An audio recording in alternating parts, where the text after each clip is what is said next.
One beautiful morning, Sita spotted a lovely deer outside their hut. It was truly an exquisite creature like no other deer she had ever seen before. Its skin had a golden luminous sheen and it stood out from the rest of the herd as it cavorted enticingly between the trees. Sita was charmed. She requested Ram to bring her the deer as a pet that would keep her company while they were away hunting.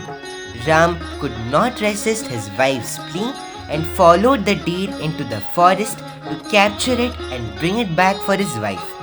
But before he left, he cautioned Lakshman not to leave Sita's side for a moment. Ram found the deer to be an elusive creature that led him a merry dance deeper and deeper into the forest. Finally, Ram strung his bow and shot an arrow that pierced the deer's heart. In an instant, the deer was transformed into the demon Marich, who cried out for Sita and Lakshman in a perfect imitation of Ram's voice. Sensing that something was terribly wrong, Ram hastened to get back to Sita. Back at the hut, Sita and Lakshman were dismayed to hear what they thought was Ram's cry of distress. Sita was behind herself with fear and begged Lakshman to go to Ram's aid.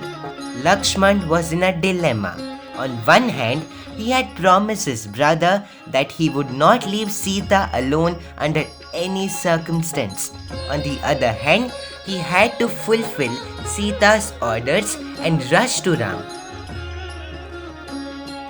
But Lakshman suspected that things were not what they seemed. He did not want to leave Sita, but she was adamant that he go and find Ram. Finally, Lakshman agreed. He drew a circle around the hut with his arrow and told Sita that on no account must she step across the line. As long as she stayed behind this boundary, no harm would come to her. This line is known as Lakshman Rekha.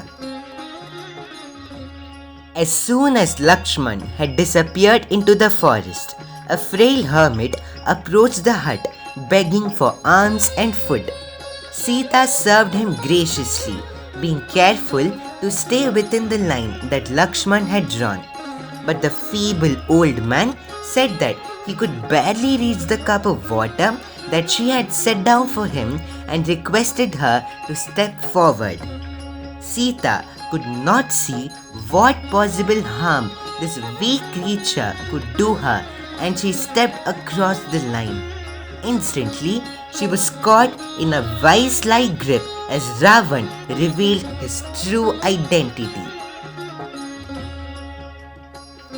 Sita was terror-struck.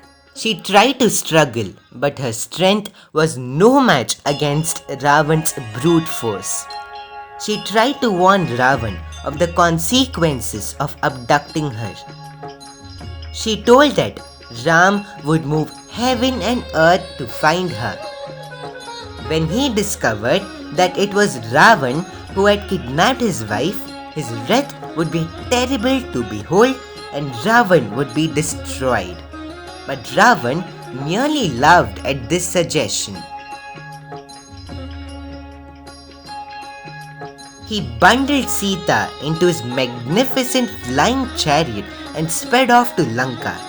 The vulture king Jatayu tried to come to Sita's rescue, but Ravan cut off his wings and left him bleeding and helpless. He ensconced her in a beautiful garden which was filled with wonderful trees, flowers, birds and animals. But Sita felt like a bird kept captive in a golden cage for all the time as she was kept under the watchful eyes of all the Rakshasis. Thanks for watching. Please like, share, subscribe and comment.